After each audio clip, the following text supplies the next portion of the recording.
His first flight around our solar system. Here's a picture of Mars.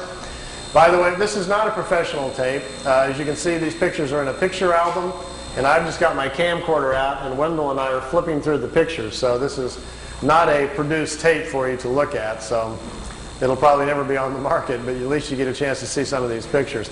This is Mars just from a different direction with the sun very bright on it. Now, here is Mars, but here's one of these satellites. It's in orbit around Mars, made on Earth, unannounced, and is in orbit. This is the spring of 1976, and this device is in orbit around Mars. I don't know exactly who made it or who put it up there.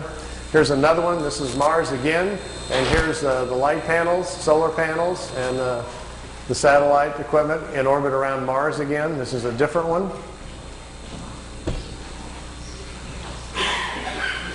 This is a dust storm on Mars. Billy wanted to get close and try to take pictures of artifacts. You've all heard about some of the Sidona Plaza on Mars, about the face on Mars that Richard Hoagland and other people have been looking into. Billy published a paper back in the 70s talking about that. There was a race of people lived on Mars. They had a terrible catastrophe about 186,000 years back. At the time, there was about 40 million people killed on Mars, and they're all gone now, of course. So there were societies there, and we will find quite a few remains of their civilization once we get up there. Here he's on board one of their large motherships. This is the side or the edge of a saucer that was parked inside as he was walking by it. Here's Jupiter. Here's the mothership in orbit. They're flying into it to go aboard. It was 17 miles high and about 10 miles in diameter. He spent 3 days on it. They went to different places in our galaxy to show him around.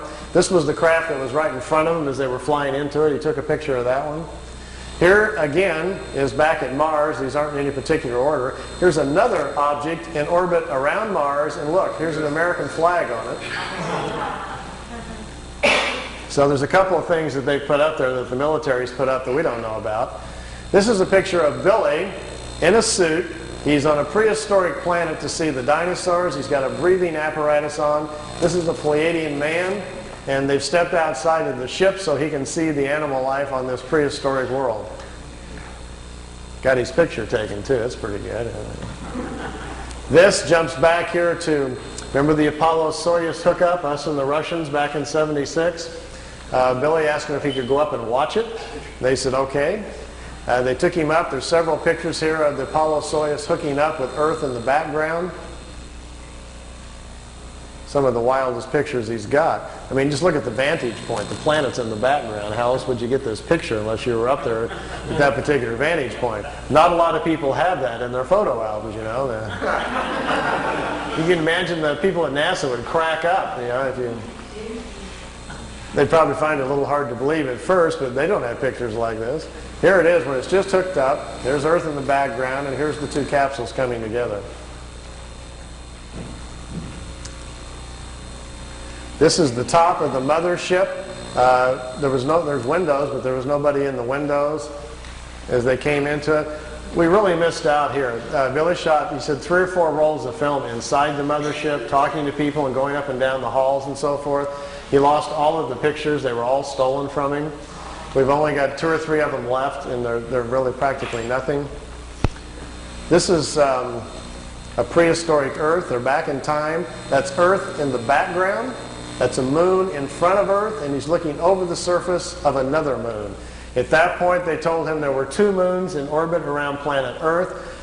We think we're about 60 million years back. Here's another picture over the surface. Neither one of those moons is currently the moon that's in orbit now. The moon that's in our orbit now, they say, has only been there around 5 million years. Look at this one. This is another piece of equipment in orbit around Mars, and it's huge. It's like a space station, and it's in orbit around the planet. It's also from Earth. We haven't heard anything about that, have we? Here's the dinosaur pictures. Billy's back inside the ship, and there's a viewing screen in the craft, and he says he's taking these pictures. Here's our first dino. He's got kind of gold-brown skin, got large hind legs, short forelegs, and a head that looks kind of amphibian, like a vegetarian type. Here's the second one. There's a bird here apparently dropping some food or something.